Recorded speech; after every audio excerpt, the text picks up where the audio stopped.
Aloha and welcome back to another Maestros Vibe. That's right. My name is Juan Espinal. I am honored to be back here for another week, another episode with our highly esteemed co-host here.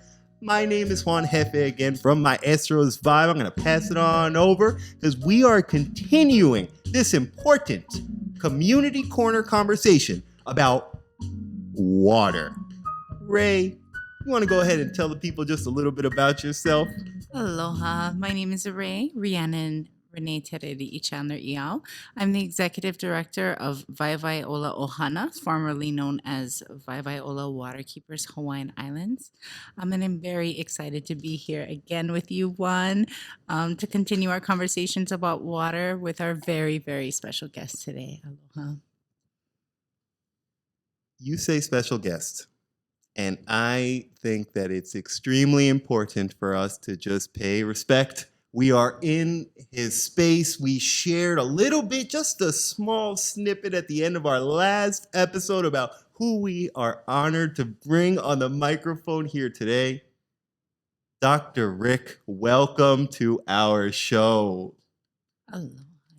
Thank you. And welcome to Kukui Opai. This is a ahupua'a in South Kona, and it's a piece of land that I purchased 20 years ago and have made it into a farm and at the same time a sacred place that honors Hawaiian tradition. And one of the things that I'm constantly reminded of, everything I do here matters to that ocean, which is just a mile away. And it's in my consciousness, in my vision every day. Mm-hmm.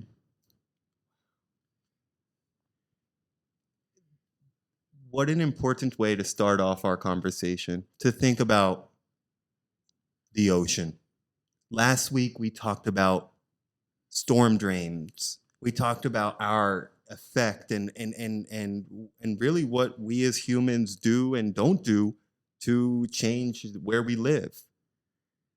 And taking a step back and thinking about it all with you, Dr. Rick, here in your home, in this special place. I just wanted to say thank you for bringing the ocean to the forefront of our conversation. And maybe you can just share a little bit about what does it mean to you? Well, as a scientist, we can tear things apart down to little nitty gritty and study minutiae that puts everybody asleep. But I maintain a philosophical direction to the ocean that is enriched by my host culture, which is Hawaiian. The Hawaiian traditions of the ocean are those that can show us the way. I had a Hawaiian elder many years ago said, "We've decided it's time we need to teach you Westerners how to live on the land." And I got chicken skin, you little bums, because I was looking for that. And so the ocean is a sacred place to me. I learned to swim in the ocean. I was surfing by the time I was 5 years old on inflatable rafts. And the ocean is always someplace I would go, no matter where I was in the world, when I wanted to feel that peaceful energy. Even if the ocean was boiling, there was still an energy says, you're home. You're home.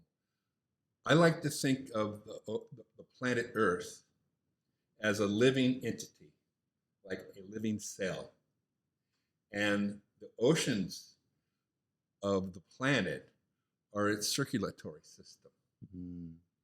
And the planet is only as healthy as its oceans. And we're going to talk about things here that apply to Hawaii Island. Mm-hmm. But at least we feel picked on. Everything I say could be applied to any place on the eastern seaboard, the western seaboard, Bangladesh, the Philippines, Japan. The human impact on the lifeblood of the planet has been out of our consciousness. We dig holes in the ground and throw our waste in it. Done deal. Don't have to worry anymore. But that's not the way water works. It's not the way the planet works. It's the way the human mind works. And if we don't change our mind and rely upon some wisdom that says the aina, the land, is the life force, just respect it at your peril. Yes, absolutely. And that is the philosophical underpinnings that inspires me as a scientist to learn more about what we're doing, what the behavior of our society is on the ocean.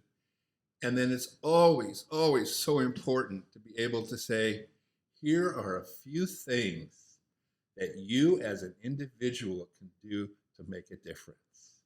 And if all of the billions of people on the planet did a few things collectively, we could heal the oceans.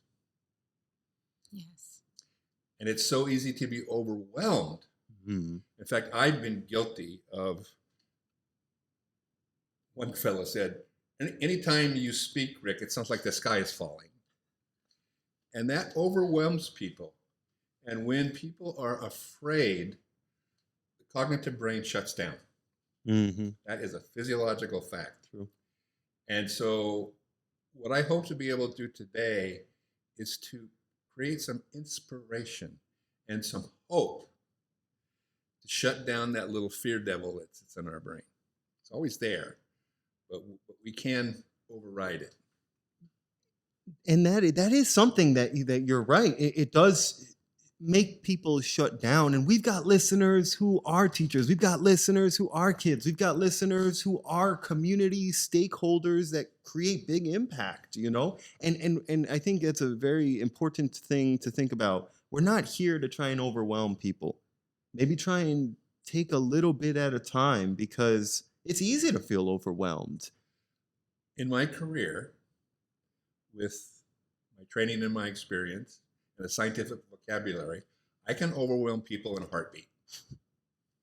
And in so doing, I shoot myself in the foot. Mm-hmm. And so I've learned that my message is only as good as how it's received. Mm. And I need to speak to the listener, which is what I hope we'll accomplish today. Mm-hmm. Yes. And I think that's one of the magical elements of this collaboration here. It is really taking Dr. Rick's incredible knowledge, and I want to talk about more of that. You know, it's really it's not just the story of Kona, but I really want to focus on Kona today because we're here today. But Dr. Rick's knowledge, taking that and then marrying it sort of with this community organization, this approach that we had talked about, fishable, swimmable, drinkable waters. How do we get to a result like that? How do we, you know, it's a dream, really. I mean, fishable, swimmable, drinkable waters sounds very simple and straightforward, but it's shockingly not our reality in a lot of places around the world and a lot of locations in Hawaii. And so that's why it's what we aspire towards.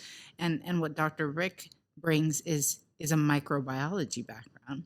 And I actually want to ask Dr. Rick, how does microbiology fit into water quality? Why are you really that guy who can explain these things? My training as a microbiologist first got applied to food and water safety. That is the safety of our drinking water microbiologically. And that's still in question in many parts of these United States and certainly the world. And then I started asking the question, what is the influence of human land use activities, specifically agriculture with my experience? What are we doing to the quality of the waters that make up our community? In my Northern California community, we had a true estuary called Tamales Bay. It's 8 miles long and about 2 miles wide. And it drains on one side from the national park, Point Reyes National Seashore. It drains on the other side from a lot of private land that is all in some form of animal agriculture. and the impacts on the bay were significant. But the impacts on Tomales Bay began when they cut down all the trees, redwood trees, mind you, to build San Francisco, and a deep ocean estuary filled with mud. Now that is over 100-year legacy that a lot of people are being retaught by unfortunate experience. We know that denuding the land puts a lot of sediment in the surface water, which becomes drinking water, drains to the sea. We put sediment in the sea. Our corals do not like sediment. They do not like being covered up in fine mud. These are living critters that need clear, clean water and just don't appreciate being covered up with mud. And so when we overgraze farmland, or we bulldoze a big tract of land to put in a mini subdivision, phenomenal quantities of mud can flow into the Kona shores. In fact, several months ago, there was a storm that hit up Mauka where they had done some recent grubbing and grading, and the drainage ways at Hulualoa were raging muddy rivers all the way out into the sea. That was preventable. Mm-hmm. Yes, absolutely. And, I think we want to talk a little bit about that today, prevention. But before we get to prevention, we want to diagnose the problem a little bit better with you. Well, I didn't fully answer your question. Oh, okay. How did a microbiologist get into this? Oh, yes. And bacteria and virus survive in water for a short time or a long time, depending upon which species you're talking about. Human-derived microbes, most of which don't persist in water very long. And it became apparent to me that if I don't learn about water quality chemistry, to learn about the roles of nitrogen and phosphorus and iron in a stream, in an estuary, in an ocean, I'm missing a big part of the story. And what the story has come to tell us is that when we overnourish waters like our coast, which are naturally nutrient poor, tropical waters are oligotrophic, meaning they have few nutrients. And it is that reason that you can go into tropical waters in many places in the world, and you can see 100 feet, 200 feet in the water. Crystal clear. When I first started scuba diving and snorkeling here, it was common to get 90 feet of visibility in Honanao Bay. Today, you're lucky to get 35 or 50 because the water is becoming murky. It's becoming murky with phytoplankton and algae that are responding to the nutrition that typically isn't present.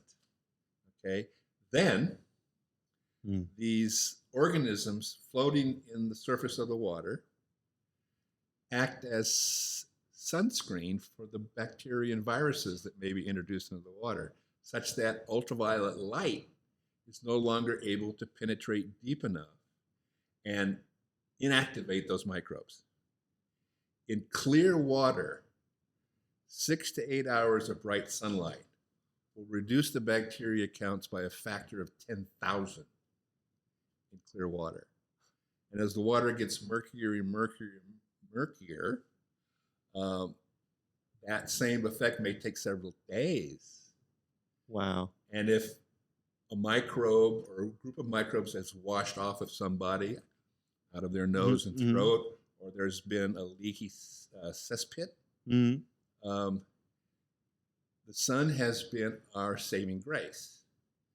And now with murky water, because of overnutrition and phytoplankton blooms, the sun is no longer able to do what it did and has done for eons of time. Now, does it ever make you wonder how is it that something as wide and massive as the ocean is dependent on something as small as microbiology? I mean, we're talking like little teeny tiny things that are affecting the entire planet, The ocean has its own microbiome, like our gut. just like our gut, like our nose and our skin. And the ocean's microbiome is really important for the nutrient cycling that goes on in the ocean. And so they're playing a role in the microchemical ecology of the open ocean and the nearshore waters.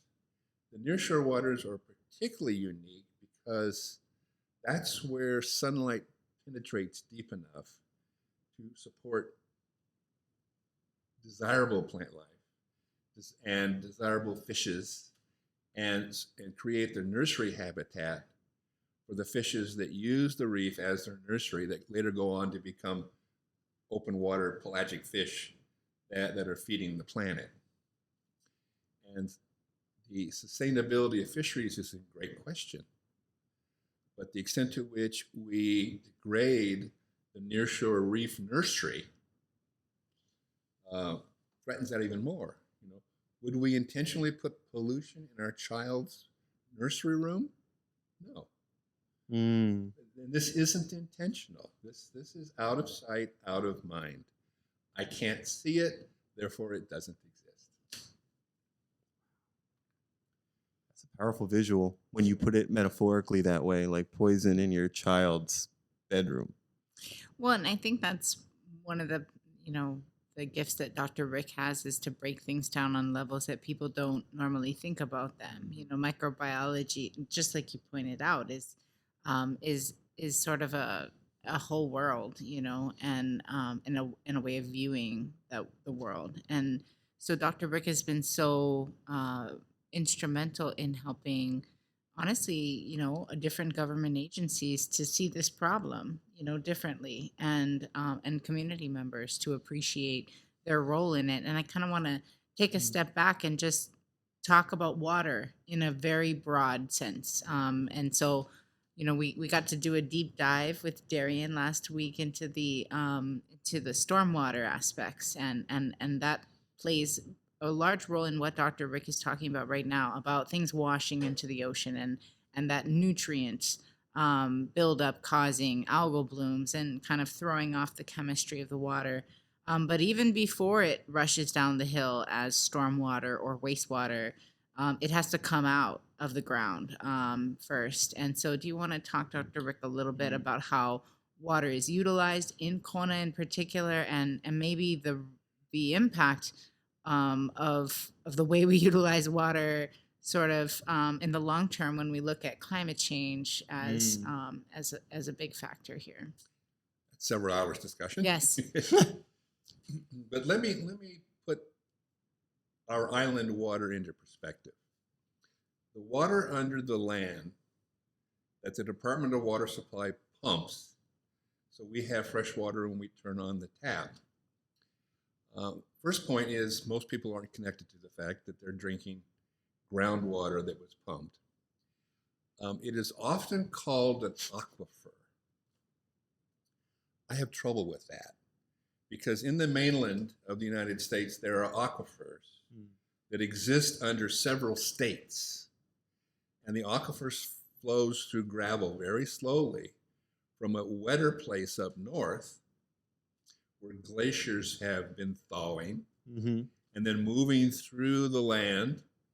The Ogallala Aquifer is under most of Colorado, and it is a body of water that gets its origins not in Colorado. Our groundwater is not really an aquifer because our groundwater falls on the mountains from rain. Also, a significant amount of moisture is dew drippings. The Hawaiians have a name for that special rain that drips off of the foggy leaves. I wish I knew it. But I attended a talk by the Park Service years ago, and they were talking about rainwater and dew water being both essential components of our water resource. So rain and dew. To get dew to collect, you need leaves, which means you need trees. And cutting down trees and opening up land reduces that dewdrop. That water then percolates down through the lava. There may be 6 inches of what we might call soil in a forest up Malka. And under that, it's fractured lava. And what we lovingly know here is blue rock. And up there, a lot of that blue rock has been stood up vertically by the lift of the volcanic vent. And the water moves down through those vertical cracks and can get trapped. It's called high water. But most of our water is working its way all the way down, say from 1,500 feet, where a lot of our wells are, to sea level. Seawater permeates through the island in the cracks and crevices and lava tubes. Some lava tubes are too small for my little finger, but big enough for my car. Wow. And that seawater resides there, and fresh water floats on seawater. And so for every 40 feet of fresh water floating on seawater, you'll get 1 foot of what's called freeboard, or water above sea level. That's available to put a pump in and pump. Now, fortunately, a lot of these freshwater lenses, as they're called, are many hundreds of feet thick. And so you can put a well down into that lens and you can pump fresh water that's floating on seawater. The two don't mix well at all. Wow. Now, if you start to overdraft and you get the lens small, you're gonna get some mixing. Okay, and so overdraft. We hope we know how not to overdraft. Not too much pumping. We hope we know what true sustainable yield is. Yeah. But freshwater delivery is limited by the number of wells we have. And right now, it looks like we barely have enough wells. And so some wells, particularly the one in the Keaho region, have to pump a lot. And as you pump a lot, you tend to upcone the seawater towards the intake of your pump, which causes a little bit of salt water to mix with the fresh water. Now, that's something that's specifically related to people here on this island. And is it every island here in Hawaii that is where, or more or less, where water is floating, fresh water is floating above the seawater? It's probably true on most of the leeward parts of all the islands. The windward side had rain for millions and millions of years, built up thick soil, and a lot of rain runs off on the surface. But the Hilo side is richly endowed with groundwater as well. And is that related to, so we are talking about Hawaii Island, our water here. Now, I would assume that, like you said, we really have to consider the carrying capacity of that water and its availability for the different uses that we have. So there is several assumptions in sustainability, is that the rainfall is going to remain fairly constant. The data says in the last 50 years, rainfall on Hawaii Island has dropped 14%. Problem. And rainfall distribution on this island, as everybody knows, there's no such thing as an average. Yeah. There's places that get a whole lot too much rain, and there's places like North Kona, Kohala, it hardly rains at all. And so you make some assumptions that there's going to be an adequate rain to provide fresh water for sustainable yield. Sustainable yield. Yeah. Essentially recharging an aquifer. The Water Commission has the responsibility of the management of that water. And they also have, and Rae may want to comment on this, they also have the public trust doctrine that they must abide by, which means they manage that resource which belongs to the people of Hawaii for the people of Hawaii. That's right. And as Dr. Rick is saying, the public trust is really a sacred duty that the state has under the Constitution to ensure the health of those water resources, and that duty flows also to the county. So the county has a responsibility to maintain public trust resources, including water, for the benefit of the people. The commission has a duty to maintain that water, and also to maintain the maximum reasonable beneficial use of the water. And that's where it comes into conflict, because they have a duty to maximize the reasonable and beneficial uses, but that can come into conflict with conservation and the public trust. And for example, you might have somebody who wants to have a well, and the public trust dictates that you have to really look at what are all the impacts of somebody taking that well and sinking it in this area. Is there adequate sustainable yield in this area to have the well there? Is it going to impact other well users? And secondly, because water is so dynamic and in this hydrologic cycle, when you take water from one area, you are interrupting the flow of water in another. And so when you extract groundwater, that lessens the amount of groundwater that is then flowing out into the ocean.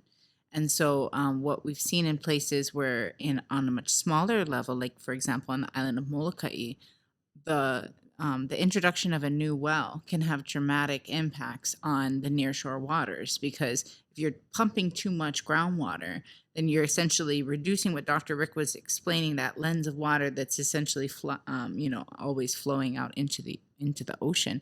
Those subterranean groundwater discharge areas are really, really important sources of fresh water entering the ocean and creating life. And so it's not just where the river meets the ocean that's important, called the muliwai in Hawaii. That's where the life is very abundant, because there's seaweed and then baby fishes and big fishes, and but those things happen also in subterranean groundwater discharge areas, which are frequent along the Kona coast. And so if you are pumping too much and you're reducing the water that's then flowing out into the ocean, you could be compromising fisheries. And so now that is having an impact on people's maybe traditional gathering practices, or in other cultural practices that are dependent on that relationship between groundwater flowing into the ocean and the fisheries. And so what Dr. Rick is saying is really important, in that we have these resources, but they're so dynamic, and it's important that the people who are managing them understand, and frequently they don't, and it's not because they're trying to make poor choices. It's because the hydrology and the geology of our islands are so complex. And so Dr. Rick's point about sustainable yield is really important, because these calculations of how much water we should be extracting through our wells were based on a formula from a time in the past when we had more rain. And so when Dr. Rick is saying rainfall is declining, if pumping is not declining alongside rainfall, then we have a sustainability issue. Because that pumping, if I'm extrapolating correctly, is related to another variable which maybe we didn't consider, which is population growth. That's on right. these islands. I mean, it really seems like there's more people. And per capita water use is fundamentally out of control. Half of what we use in our home is on our lawn. Why do we have lawns? In Kona, yeah. Why do we have grass, and palm trees and things, You drive through Phoenix today, you will not see a lawn, because lawns are illegal. Incredible waste of water. And I am advocating that Hawaii now begin thinking about how best to conserve this resource. I was downtown Kailua Kona not too long ago at the new Safeway shopping center, and I was observing the sprinkler system beautifully irrigating the sidewalk and the street, creating a stormwater event, washing oils and greases into the storm drain. Oh my. And we've heard about that. But I'd like to go back and talk about something that is very unique to Kona. Okay. I was on a conference call with many statewide folks, and I had to make this point to them. Otherwise, they think that Kona may be like Honolulu, where they have a lot of soil, and soil erosion is a problem. The Kona Plain, which starts south of me about 8 miles and goes all the way to Kawaihae and maybe even up the Kohala coast, is all sitting on top of a subterranean estuary. So imagine this. I have this huge butter knife and it's very hot. And I can slice the ground from down here at Opihihali all the way up to Kawaihae and just lay it back. And I've sliced down maybe 50 feet. Mm-hmm. What we would see as we look down, we would see queen baths all over the place. We would see lava tubes with standing and flowing water in them. And that water in that subterranean estuary rises and falls 4 times a day with the tides. Yeah, So of course. As the tide goes up, and we can get tides that are 2, huge tide in Hawaii is 3 feet, Mm-hmm. unlike Alaska that has 30-foot tides. But 3 feet of seawater is going to win. And so it pushes back under the ground, taking salt water in there, and there is some mixing that's going on with the groundwater, such that at low tide, what's coming out of the little holes in the rocks and the pukas that are deeper is cold, brackish groundwater. It's a mixture of this groundwater and seawater. And one of the things I think a lot of us have experienced when they're in the ocean is, ooh, I just swam into a cold place. And it's not very big. I swam 10 feet and I'm out of it. You have swum into a submarine groundwater discharge. And many of these discharges flow tens to hundreds of millions of gallons of brackish groundwater seawater into the ocean every day. Consider this. This land that is above me gets 60 to 100 inches of rain a year. And all along the South Kona coast and North Kona coast, there's not a single stream that can be seen. Yeah, there's a flood channel in Hulualoa, but it's not really a stream. You're right. And so where does all that rainwater go?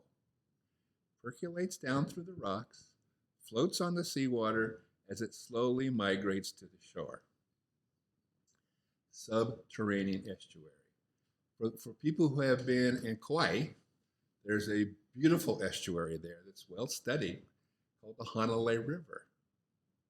You know, it drains the Malkatara lands, and then it comes across under the bridge that's falling apart, and out along the river, and then into the ocean, and it's subject to the tides in the ocean. And that water can be nutrient rich, it can be full of mud, and sometimes it looks like it may also contain some human fecal bacteria and is under special management because of that. That is a surface estuary. It is unlawful to back up your dump truck or your cesspit into the estuary. It's just blatantly unlawful. It's a criminal violation of the Clean Water Act. And yet, we build homes, dig cesspits, we put in septic systems, we put in things called dry wells, which handle stormwater, which just send it down 10 feet in the rock and then bye-bye. And we are dumping that water into the subterranean estuary.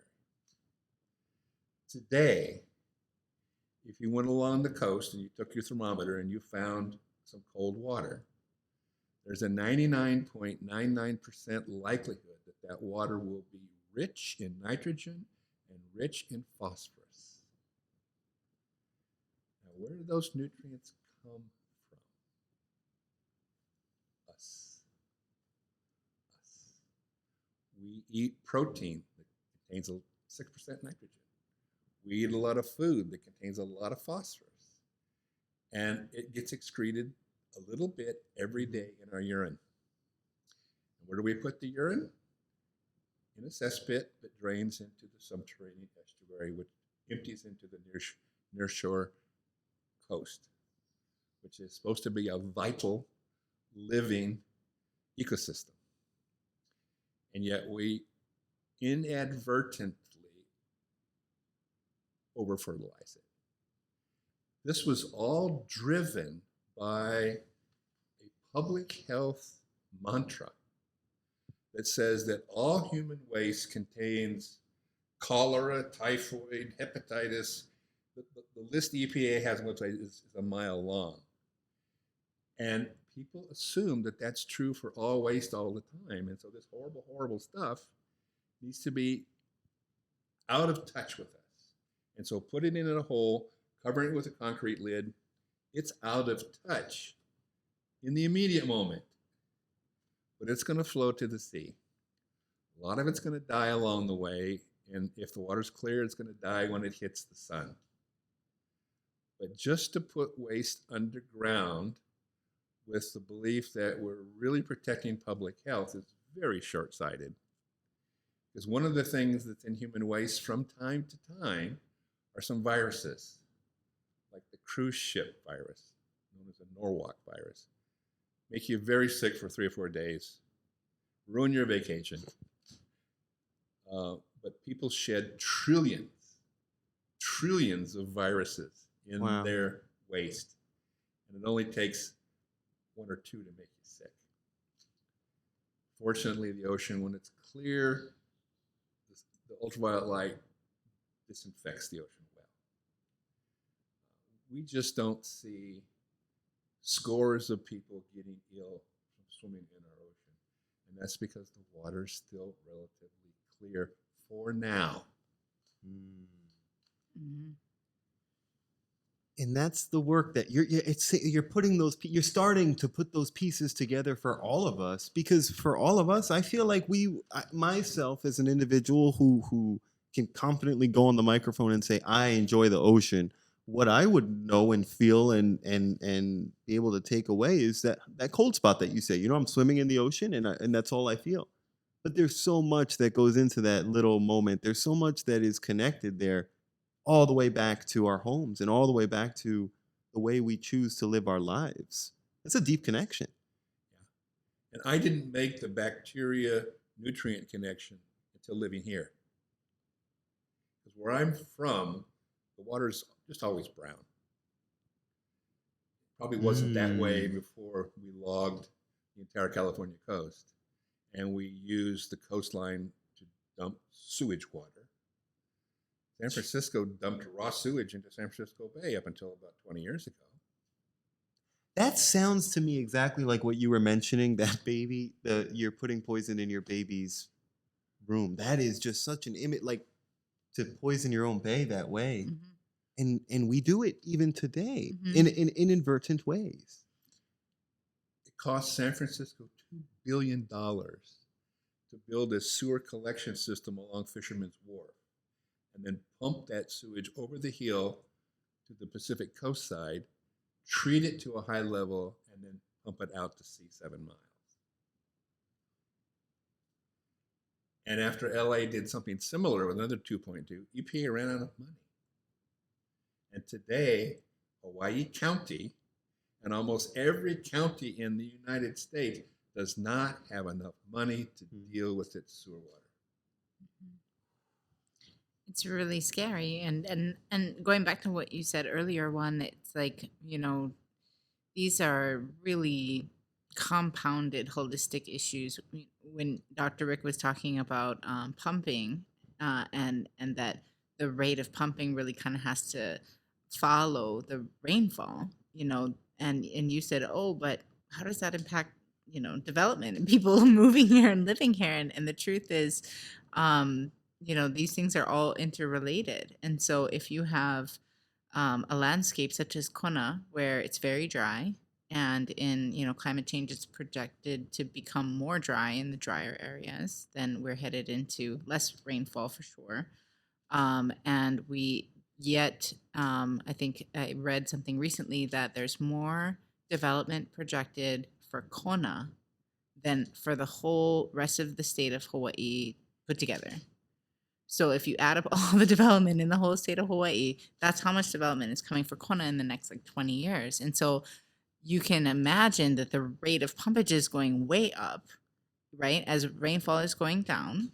And that in addition to that, all of these homes are going to have waste generated by them, and they're going to need to dispose of that waste. And right now, thank goodness, people cannot build more cesspools, because we recently have, passed a law that you cannot build more cesspools. But sadly, the alternatives, that are being proposed, and certainly the septic tank as an alternative, is not a good alternative. And I think that, looking at so many of the issues Dr. Rick just brought up, trying to go back in time and fix a wastewater issue after it's already a big mess is just completely expensive, and sometimes impossible, given the economy, right? And so, Dr. Rick, do you want to share a little bit about economic approaches to the cesspool conversion that you think would make it doable? Yeah, but let me just step back from that. Sure. Okay. We need to carefully examine how we use water, what quality of water is best for a particular intended use. For example, why do we use drinking water to flush the toilet?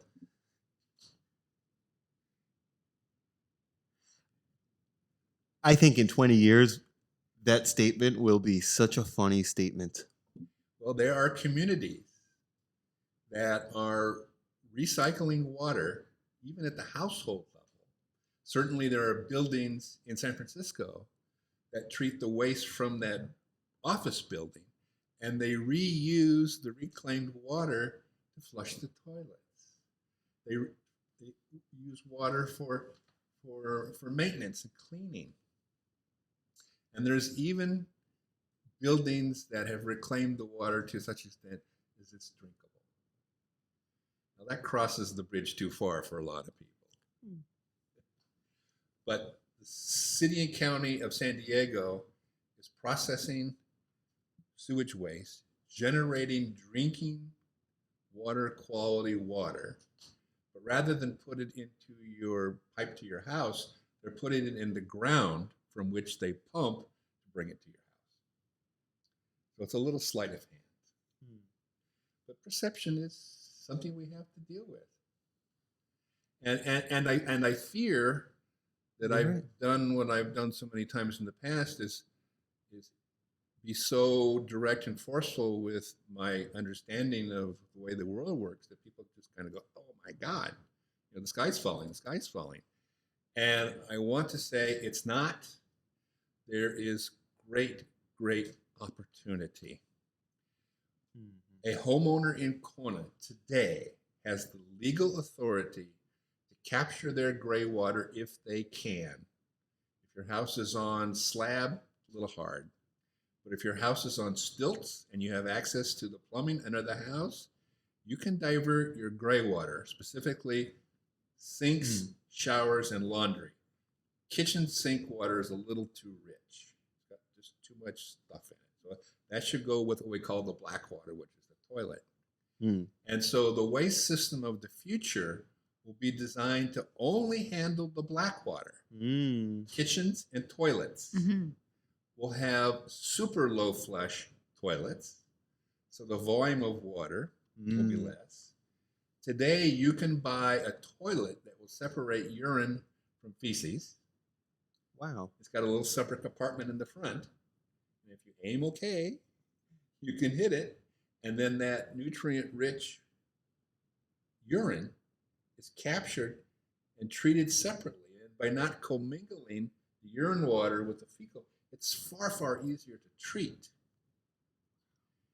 And at the community level, that nutrients in urine wastewater can be captured, and you can produce pelletized fertilizer for farms and fields. We buy fertilizer. It comes in on a ship. And fertilizer requires a lot of natural gas to manufacture. And gas for fertilizer synthesis, what I read this recently, comes from Russia. And so being able to produce our own fertilizer on the island is really, really important because it helps close the nutrient cycle. We keep bringing in nitrogen and fertilizer and protein. And if we can recycle those nutrients, then we can stop being a nutrient sink. And our oceans are the ultimate nutrient sink. Mm-hmm. And so we have simple technology for taking a traditional leach field after a septic tank, bedding it on 18 inches of sand and sawdust, another 18 inches of sand, and let the wastewater from the septic tank percolate through, and it will remove 90% of the nitrogen, 90% of the phosphorus, and a 10,000-fold reduction in bacteria. And the only thing different is sand and sawdust. In fact, we don't even need sawdust. We can use our mulch from the county dump because it's been decomposing a little bit, which makes the carbon more available to the microbes that do all this work. The nitrogen in that system gets converted from salt, nitrate, to a gas, nitrogen gas. It goes back into the atmosphere. 80% of what we're breathing right now is nitrogen gas. It's inert. It is not a greenhouse gas. And when it's in the air, it's not a problem. When it's in the water, it's a problem. And we have the technology to get it out. This technology has been adopted by the legislatures of Maine, Massachusetts, New York, and Florida. Oh, the East Coast Yeah. of the United States of America. Because they have inland waterways. And you can go to Florida today. You can go to Long Island today. And those waterways are brown, green, and red, and full of dead fish. They sure are. The only reason we don't have that here... And they smell like farts. Sorry, doctor. It's because we basically live on the open ocean. But we're seeing evidence of this pollution in Honokaha Harbor. We're seeing it in Kailua Bay. We're seeing it in Kahalua Bay to a lesser extent, and very prevalent in Keauhou Bay. That's a very protected inlet. And this work is being done. I mean, it really, I usually think that it's darkest before it does become light, you know? And I think that acknowledging these issues is such an important step in the right direction.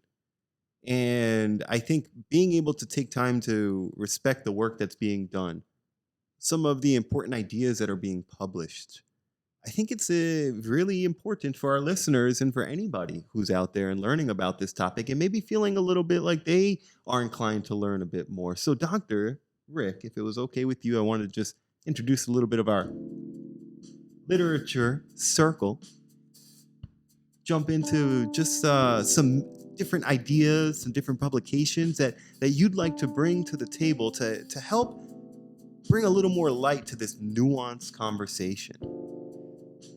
I'd be happy to. I have had a water blog for several years, and I must have maybe 30 or 40 postings in that blog, and it's called H2O, Healthy Hawaiian Oceans. And it's written in such a way that most people will be able to hear and understand the message.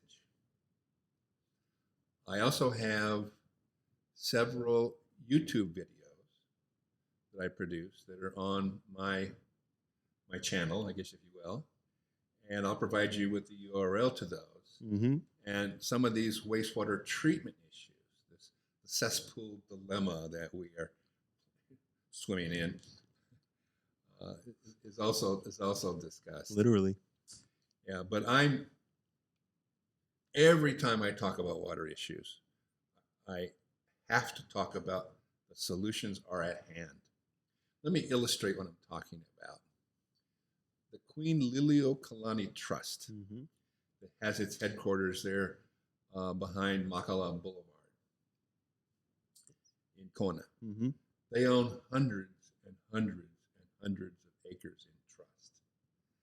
The long-term plan is to turn that entire section of land that runs from Kukini Highway in the south to above Macy's, turn it into residential housing tracts. We're talking about thousands of homes. So demand for water, a demand for wastewater disposal, and an opportunity to design the community with that in mind. The documents that I have read so far by the various planners that are working for the trust haven't even mentioned it because they can't imagine it. This is not their modus operandi. And so it's up to us to say, hey, Queen's Trust, how about if we do it a little differently? How about if we design the community so it really conserves water? You don't need 100 gallons per person per day. You can reuse the water through gray water reuse, or you can build community wastewater treatment facilities that look like an electrical box, and most of it's underground.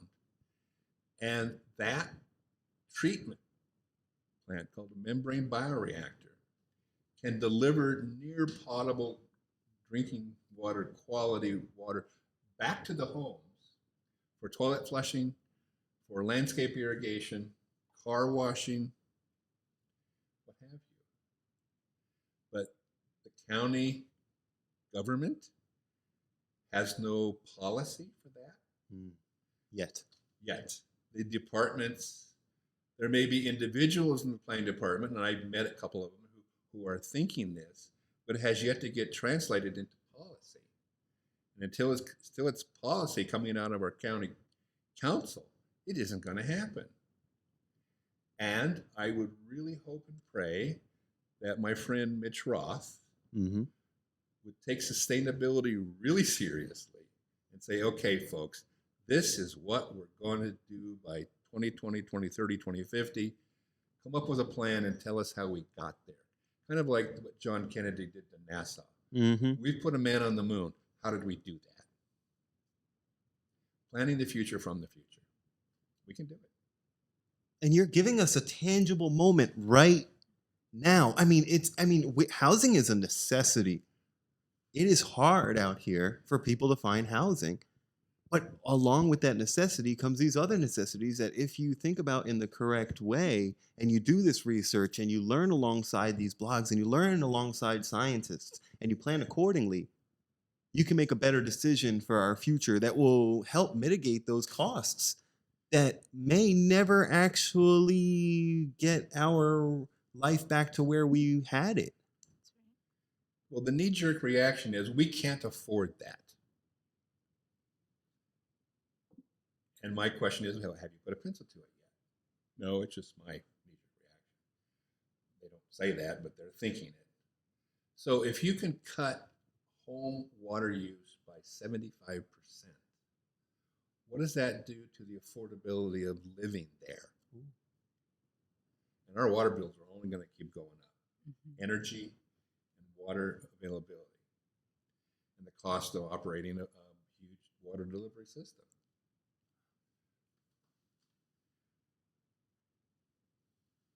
It just makes me truly reflect on the importance of this conversation. I mean, it seems to me like this is just the beginning stages of such important work that you have set the foundations for. And like you were saying, Rae, it's continuing to inspire yourself, inspire more students, inspire more people. And with that being said, I just wanted to give you an opportunity. Thinking about what we've been sharing here, thinking about everything we've been through, is there anything that you're taking away from this conversation that you'd like to share with us? Yes. I do these kinds of conversations, and I really appreciate you coming to my home and setting up all your equipment, because this is not something I can accomplish by myself. I'd like to think of you all as water missionaries, and that it's my job to empower you to go forward, carry the message, and inspire others to do the same. Because the future is ours if we own it. And if we don't own it, we abdicate to somebody else who will make the decision for us. And my experience now, 50 some odd years in academia, is that if we don't speak up, others will, and they will always determine the future from the past, because that's what's comfortable.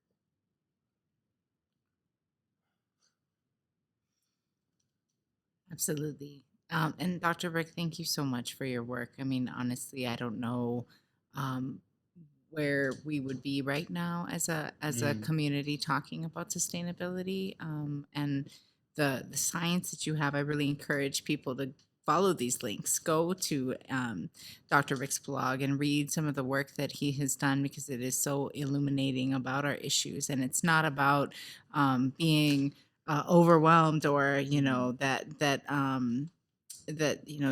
these are too big to tackle. In fact, it's really just thinking about it as the tools that we need to do the job. Which is, we can't wait any longer. I mean, we talked last episode about legacy. We've got legacy issues, and really the way that I'm thinking about legacy, looking at Dr. Rick and this conversation, is the legacy that we will leave. I think the difference between the past and now is that we have new information. I think a lot of the choices that were made that got us to the situation that we're in here in Hawaii were not made maliciously. They were made in an absence of information. But we've now come too far to make the same mistakes, as Dr. Rick said, and so we need to take what we know and make better choices. And I think that Earth Week and Earth Month and Earth Day, they all give us, the opportunity to reflect on the ways that we impact our environment, and you don't have to be Dr. Rick.